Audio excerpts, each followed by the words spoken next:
Bangladesh premier league BPL এর দ্বাদশ আসরের আগে সবশেষ কন্টেন্ট হোপফুলি, এবং সেই কন্টেন্টে আলোচনায় রয়েছেন দেশি কিছু ক্রিকেটার এবং ডিরেক্ট সাইনিং এর ক্ষেত্রে দেশি দুই বিদেশি দুই যে চারজন ক্রিকেটারকে সরাসরি চুক্তিবদ্ধ করে দলগুলো তাদের স্কোয়াড সাজাতে পারবে, সেই ডিরেক্ট সাইনিং এ কোন দল এগিয়ে রয়েছে সেই আলোচনা। আপনারা ট্যাগলাইনে দেখছেন যে লিটনকে নিয়ে তুমুল ঝড়, এবং এই লিটন ঝড়টা শেষ পর্যন্ত কোথায় গিয়ে শেষ হয় সেটাই দেখার অপেক্ষা।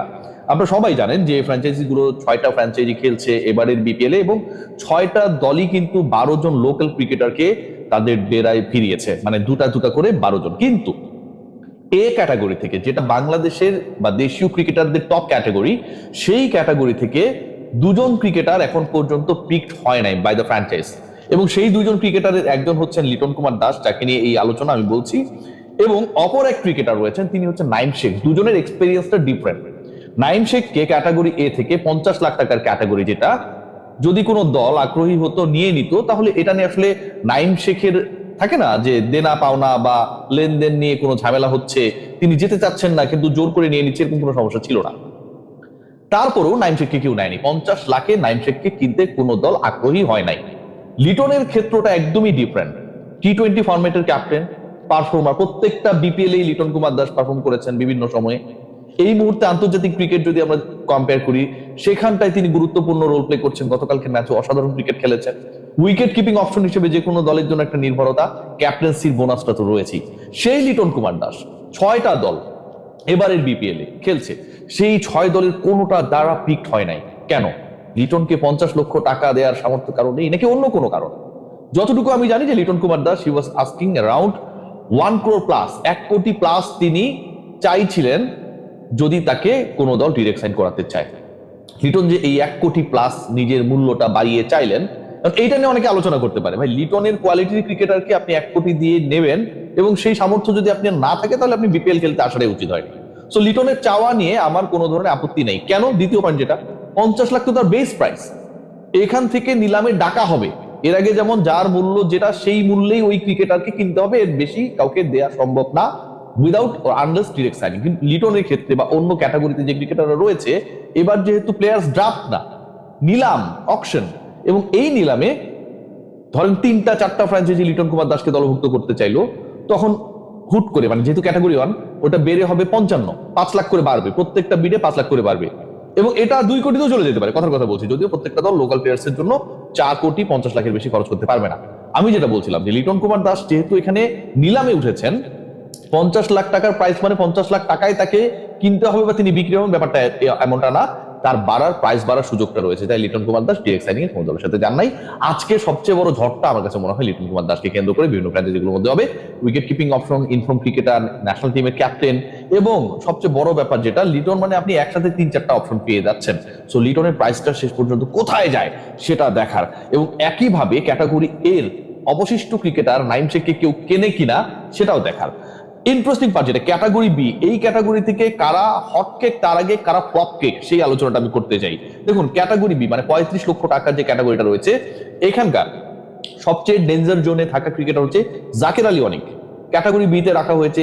কেন জাকির আলী অনিক ক্যাটাগরি বি তে রয়েছে, I have no proper idea. আমাদের লিপু ভাই ভালো বলতে পারবে। এই ক্যাটাগরিতে আরো একজন রয়েছে জাকির আলী অনিকের সাথে যা দুর্বার কম্পিটিশন, একজন ন্যাশনাল টিমে, একজন ন্যাশনাল টিমের বাইরে, সোশ্যাল মিডিয়াকে সব সময় হেলিয়ে দুলিয়ে রাখেন। জাকির আলী অনিকের সাথে যার ভয়ঙ্কর কম্পিটিশন, সেই ইয়াসির চৌধুরী রাব্বি। গতকালকে ইয়াসির চৌধুরী রাব্বি তার নিজের ভ্যালু বাড়ানোর জন্য নিজের ফেসবুক পেজ থেকেই লাস্ট বিপিএল কি করেছিলেন সেটা পোস্ট করেছিলেন, এবং সেটা নিয়ে আমরা দেখেছি মানুষের মধ্যে হাস্যরসাত্মক প্রতিক্রিয়া। ইয়াসির চৌধুরী রাব্বি এবং জাকির আলী অনিক, এই দুজনের প্রাইস 35 লক্ষ টাকা, মানে এদেরকে নিতে হলে ন্যূনতম 35 লাখ দিতেই হবে। একাধিক দল আগ্রহী হলে সেটা আবার বাড়বে। সো এই দুজন ক্রিকেটারকে কারা নেয়, এটা কিন্তু একটা interesting fact. Specially Zakir Ali অনিকের থেকেও আমি মনে করি ইয়াসির চৌধুরী রাব্বির ব্যাপারে আগ্রহটা কার বেশি। হটকেক হিসেবে এখানটায় কারা রয়েছেন, আপনারা যদি সেটা খোঁজার চেষ্টা করেন, আমার কাছে মনে হয় সবচেয়ে বড় হটকেক যাকে নিয়ে পারাপারি হয়ে যাবে, এবং তিনিও আই থিঙ্ক ডিরেক্ট সাইনিং এ রাজি হন নাই, 35 লাখে বিক্রি হতে রাজি হন নাই। নিলামে উঠুক, তারপর দেখা যাবে প্রাইস কত। Parvez Hossain Emon, opener, মারকুটে batsman. টি-20 ক্রিকেটে আপনি আসলে যেরকমটা চান, হয় টিকবেন, না হয় আউট হয়ে চলে যাবেন, বল নষ্ট করবেন না, মাঝামাঝি কোনো কিছু না। গত ম্যাচেও বাংলাদেশকে জেতানোর ক্ষেত্রে শুরুতে একটা দারুণ স্টার্ট দিয়েছে। পারভেজ হোসেন ইমন রয়েছেন ক্যাটাগরি বিতে নাম্বার 6, এবং আপনি একই সাথে পারভেজ হোসেন ইমনকে দিয়ে অনেকগুলো কাজ করাতে পারবেন। বিসিবি বলছে তিনি উইকেট কিপিংও করতে পারেন, লেফট হ্যান্ড ব্যাট করতে পারেন, ওপেনিং করতে পারেন। সো ক্যাটাগরি বিতে জাকির আলী অনিক এবং ইয়াসির চৌধুরী রাব্বি যদি বোঝা হয়, তাহলে এই গ্রুপের এই ক্যাটাগরির সবচেয়ে হাই ডিমান্ডিং ক্রিকেটার তুমি পারভেজ হোসেন ইমন রয়েছেন। মাহমুদুল্লাহ রিয়াদ, মুশফিকুর রহিম, তাওহিদ হৃদয়, আরো 3 জন ক্রিকেটারের নাম বললাম। মুশফিক মাহমুদুল্লাহ মানে যদিও তাদের ফর্ম ভর্তির দিকে, সময়টা শেষের দিকে, বাট বাংলাদেশের কনটেক্সটে তারা ম্যাটার করে। মুশফিক মাহমুদুল্লাহ কোন দলে যায়, কারা নেয়, এটা কিন্তু দেখার ইটস ভেরি মাচ ইম্পর্টেন্ট। এই ক্রিকেটারদের এক্সপেরিয়েন্স রয়েছে, এদের বিপিএল জেতার অভিজ্ঞতা রয়েছে, তাদের ক্যাপ্টেন্সি করার অভিজ্ঞতা রয়েছে, যে কোনো ধরনের ইন্টেন্স মোমেন্টে দলকে সেখান থেকে বের করার এক্সপেরিয়েন্স রয়েছে। সো মুশফিকুর রহিম, মাহমুদুল্লাহ রিয়াদ যে কোনো বিবেচনায়, যে কোনো দলের জন্য একটা বড় অ্যাসেট আমার কাছে মনে হয়। শামীম হোসেন পাটোয়ারি আরেকজন ক্রিকেটার, তাকে নিয়েও আমার কাছে মনে হয় যে একটা কারাকারি হওয়া উচিত। শামীম হোসেন পাটোয়ারি ন্যাশনাল টিমে কিছুটা অফর্মে রয়েছেন, তাকে বাদ দেয়া নিয়ে লিপু এবং লিটনের মধ্যে যে ঘটনা ঘটেছে, বিশ্বকাপ স্কোয়াডে আমি যতটুকু মনে করি যদি ক্যাপ্টেন লিটন কুমার দাসের কল রাখা হয়, Shamim Patwari must be the power of that squad. Shamim Hossain Patwari ঠিক পারভেজ হোসেন ইমনকে নিয়ে যেমনটা এখানটা একটা হাই নোটে কারাকারি হবে, শামীম পাটোয়ারি আমার কাছে মনে হয় is going to be a very very expensive cricketer from category B. এবং ঠান্ডা লেগেছে, প্রাইসটা এমন হতে পারে যে ক্যাটাগরি এর কাউকেও ক্রস করে যেতে পারে, 50 লাখ ক্রস হয়ে যেতে পারে। ক্যাটাগরি সিতে গুরুত্বপূর্ণ কজন ক্রিকেটার রয়েছেন, তবে আমার কাছে যেটা মনে হয় সবচেয়ে ইম্পর্টেন্ট ক্রিকেটার ক্যাটাগরি সি থেকে যদি আমরা খোঁজ করার চেষ্টা করি, টু মি সেটা হচ্ছে রিপন মন্ডল একজন। রিপন মন্ডলের পারফরমেন্স আপনারা দেখেছেন, ডেথ ওভারে দারুণ বল করেন, শুরুতে দারুণ বল করেন, টানা ইয়র্কার করতে পারেন।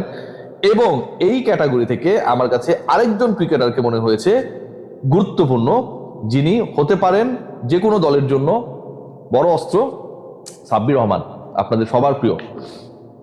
22 লাখের ক্যাটাগরি সি, রিপন মন্ডল, সাব্বির রহমান, এই দুজনকে নিয়ে দলগুলোর মধ্যে টুমি আমার কাছে মনে হয় যে একটা বড় ধরনের কম্পিটিশন হওয়ার সুযোগ রয়েছে। এর বাইরে আলী ইসাল ইসলাম রয়েছেন এখানটায়, সাদমান ইসলাম রয়েছেন, এবং জাকির হাসান রয়েছেন, আকবর আলী রয়েছেন, রনি তালুকদার, তাইজুল ইসলাম, নাহিদ রানা, মোহাম্মদ মিঠুন, জয় রয়েছেন, ইবাদত রয়েছেন, আবু হায়দার রনি রয়েছেন। বাট আমার কাছে মনে হয় যেখানটায় রিপন মন্ডল বোলিং ওয়াইজ গুরুত্বপূর্ণ একজন ক্রিকেটার হয়ে উঠতে পারেন ফ্রম ক্যাটাগরি সি, এবং সাব্বির রহমান শেষ পর্যন্ত কোন দলে যান, কত টাকায় যান, সেটা আজকে দেখার বিষয়। ক্যাটাগরি ডি নিয়ে কারাকারি হবে, একজনের প্রাইস শেষ পর্যন্ত 40-50 যদি হয়ে যায় কিচ্ছু করা থাকবে।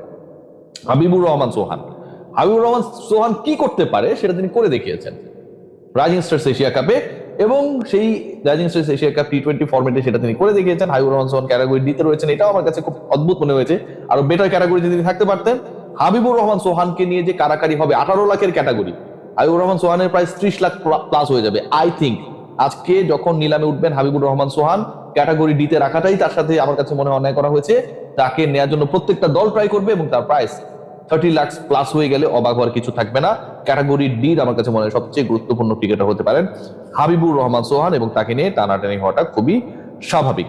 আমার কাছে মনে হয়েছে যে এই ক্যাটাগরি মানে ডি ক্যাটাগরি পর্যন্ত যে ডিসকাশনটা করলাম, এই ডিসকাশনে যে ক্রিকেটারদের নাম বললাম তারা going to B the hot cake in the upcoming BPL auction.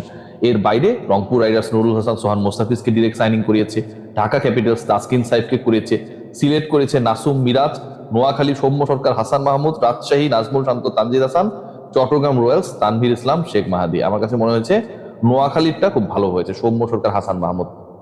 দেখা যাক শেষ পর্যন্ত কি হয়। Take great care, keep watching my channel and my page for having much more BPL updates.